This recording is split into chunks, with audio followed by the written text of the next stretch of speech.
Thank you. Good morning, everybody. Thank you for being here.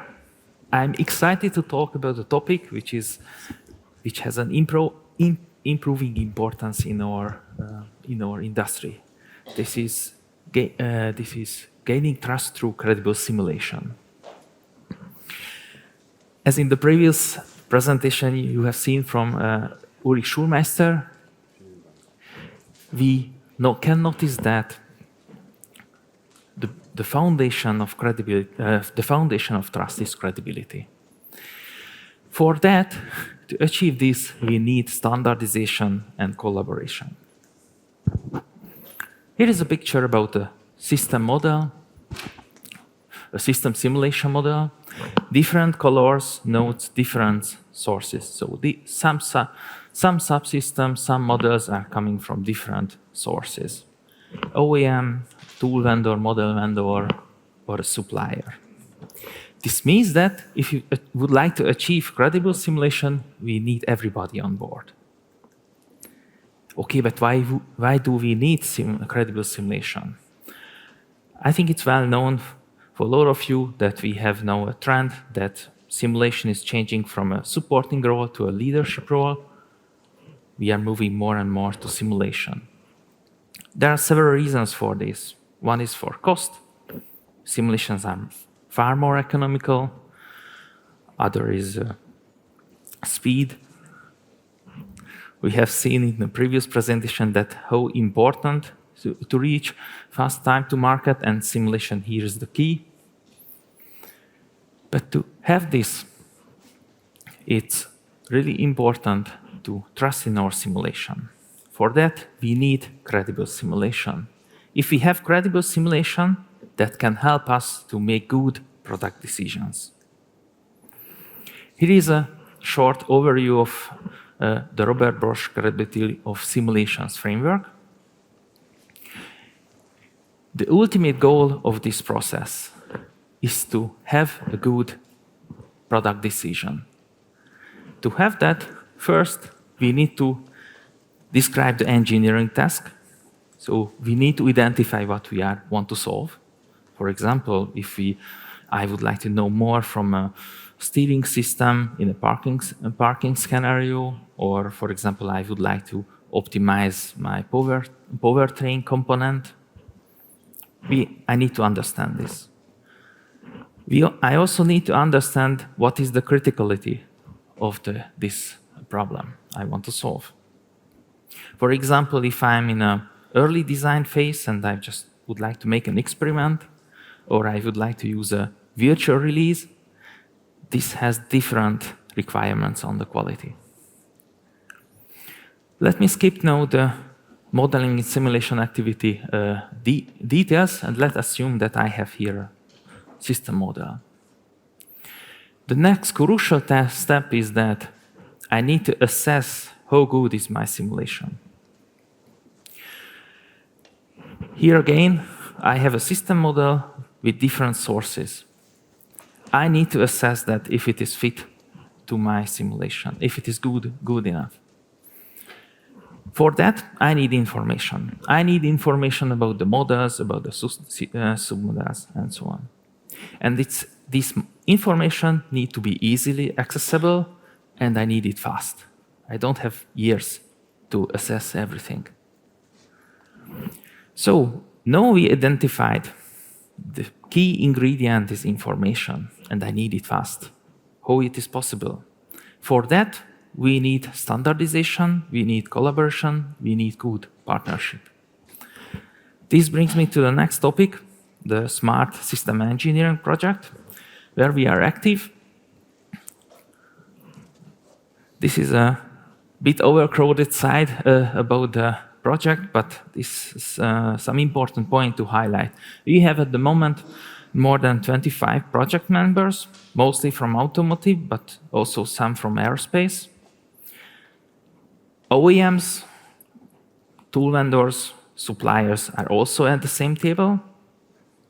And we focus on 4 pillars: processes, methods, information, and data formats.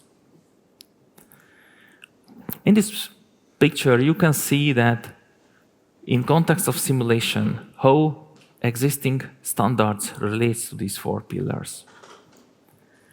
Let me highlight the mid-core specification. This is a metadata specification. It's basic metadata specification. It's good that we handle it separately, so we have flexibility, for example, later implementation and so on. But we need to take care of all pillars. So this metadata standard should support the credible simulation process. This is really important. If I look on the right side, SSP traceability standard.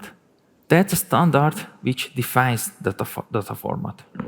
It defines that how I can, for example, transfer these basic metadata between different entities. Let me go one step deeper and tell a little bit about the model identity card. This is a basic metadata. It has 5 categories: administrative data, purpose and objective, subject information, implementation, and verification and validation. These are basic information, like, for example, model description or release. This helps you to identify exactly which model you are using in your system. Or my personal favorite, model purpose. It describes the original intention of a model, why it was built. It helps a lot to avoid any misuse. So in summary, we have 19 metadata, and I would like to highlight we have a separate category for verification and validation. In this year, we started an experiment, a collaboration between Bosch and IPG, how to exchange this metadata, how can we work together in exchanging this, how it looks like in reality and not in theory. But about this topic, I would like to pass the ball to Auro. He will explain the... So once again, hello all, good morning. Thanks for the opportunity to the IPG and then also to my colleagues who introduced already regarding the virtualization, the credibility aspects. So in this, I would like to talk about a specific example, how we are going to work collaboratively with multiple partners. So I think with that, the focus is on the system. So this is basically the picture coming from ISO 15282. Basically, this was adopted for the aviation system. So of course, the transportation system, it varies. So now I adopted it for the ground transportation system, it's the vehicle system. So this is a picture of systems. We can see already here how the vehicle system is complex, considering the various aspects and various domains. So it calls for a system level simulation. So system level simulation is basically a combination of the entities which we use in the system engineering in order to simulate a cyber physical system, like an automotive system. So automotive system is a cyber physical system because it includes both the physical quantities which are controlled by the electronic controllers, and also on top of this, the software. And also looking at the future, which Uli also mentioned about the software-defined vehicles in terms of cloud connectivity. So this makes the system more complex and then more partners involved in this. So system level simulation also is characterized by the multi-physics systems like electrical, mechanical, fluid, thermal, like this. So and also it comprises of decomposing the system into various aspects like system, subsystem, component, and elements. So hence, the partnership is necessary here because I think every person involved here, every organization or the entity involved here has expertise. So Bosch basically has the competency in terms of the all the components. Of course, OEM, we have to align with the OEM in terms of, because all these components are getting into the vehicle and then now they perform in the vehicle. And then also the tool vendor is the basis for us, where we bring all these elements into the virtual environment, we integrate, and then we are trying to solve for one common cause. It could be kind of an looking at the functionality of the AEB, where brakes, powertrain, especially in case of the EVs, the interaction is more tightly coupled, because in case of regeneration braking, whether you enable the regen braking, whether powertrain is involved during the braking operations. So hence, we need a lot of collaborations with the tool vendor and also with the third party or the partners, because one entity or one organization cannot create all the models to the depth of the very detail. So it has to be a collaborative where the models can also be exchanged from the other partners, and then we bring in and we create a common working environment. So this, I would like to take an example of the powertrain. I think one question was also there regarding the powertrain. So looking at how this powertrain model is going to be integrated in a vehicle, in an overall vehicle system. So here we use the basis of the IPG. We use the vehicle model, which is provided by the IPG. The fundamental, the computation in terms of the energy analysis, the starts with the road surface, the loads coming from the road, and the road interaction coming to the tire, and then the drive shaft. So there ends the calculations or from the IPG, and then on top of that, we bring the models, and then these models can be specific to the persons who develop the models. So here at Bosch, we have various business entities who are already expertise in terms of the e-axles, brakes, steering, like this. So we bring the models from those people who have the validated and then matured models, so that we don't have to reuse or rebuild the models. And then on top of that, very important is the software. So this software can be internal or it can be also from the external. So this software has to be integrated with the physical representation of the models and then holistically behave in a vehicle for a common cause. So how do we do this? I think Martin also had a question regarding the IP issues. Okay, so here you can see in terms of various different colors, the models coming from different parties, and then these models should also possess certain information. So that's what my colleague Lawyers talked about, the metadata. So this metadata carries the information what these models have to do. So because this is a multidisciplinary context, so the people involved in the modeling and simulation process should be aware of certain 3 important factors. So that is, in order to reduce the ambiguity, they need a common vocabulary and a format to describe these models. Okay, of course, without revealing the IP issues, okay, these models should be able to possess the basic fundamental information so that it reduces the time or the correction time in the later phases, so that this model already talks about the limitations or the inconsistencies what they have, so that the model integrator or the model user are well aware of the model limitations. And then also finally, the characteristics of the model for the reuse purpose.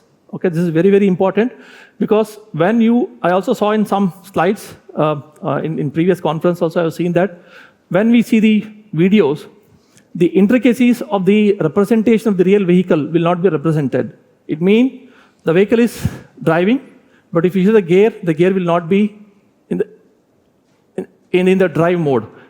I've seen in some cases it will be in the neutral mode, and then whether my model, when I integrate, is it tested for all the conditions. For example, if you see until now, I've never seen any models which fulfill the vehicle usage in terms of parking, driving, and then also parking, and again reverse driving. So this, basically, the representation of the vehicle in all the usability has to be represented. So these kind of very intricate information also should be provided in the model. It means, I have an example here, which is coming from we have integrated the SRMD file. So SRMD file is the format, simulation resource metadata information, see .srmd files, which can give this kind of information. What is the purpose of the model? What is the usage of the model? How well the model is? And then who built the model?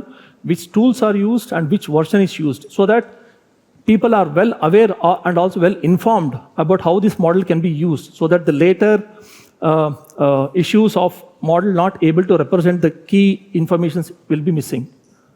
So in this, I'll try to play this video. We have integrated we work closely with IPG. You can already see there is a name of IPG there, because we got the models for the tire.